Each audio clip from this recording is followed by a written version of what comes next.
Spain के वज़ीर-ए-आज़म ने यूरोपीय यूनियन से मुतालबा किया है कि आलमी कवानीन की खिलाफ वर्जियों पर इसराइल के साथ तमाम मुआहदे ख़त्म कर दिए जाएँ। स्पेन के वज़ीर-ए-आज़म पेड्रो सांचेज़ ने रैली से खिताब करते हुए ऐलान किया कि स्पेन यूरोपीय यूनियन में तजवीज़ पेश करेगा कि इसराइल के साथ किए गए तमाम मुआहदे तोड़ दिए जाएँ।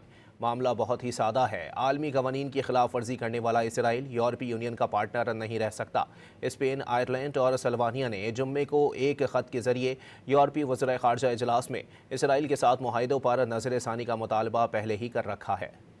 स्पेन के वज़ीर-ए-आज़म ने यूरोपीय यूनियन से मुतालबा किया है कि आलमी कवानीन की खिलाफ वर्जियों पर इसराइल के साथ तमाम मुआहदे ख़त्म कर दिए जाएँ। स्पेन के वज़ीर-ए-आज़म पेड्रो सांचेज़ ने रैली से खिताब करते हुए ऐलान किया कि स्पेन यूरोपीय यूनियन में तजवीज़ पेश करेगा कि इसराइल के साथ किए गए तमाम मुआहदे तोड़ दिए जाएँ।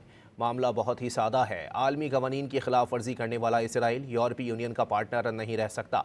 स्पेन, आयरलैंड और सल्वानिया ने जुम्मे को एक ख़त के जरिए यूरोपीय वज़ीर ख़ारजा इजलास में इसराइल के साथ मुआहदों पर नज़र-ए-सानी का मुतालबा पहले ही कर रखा है।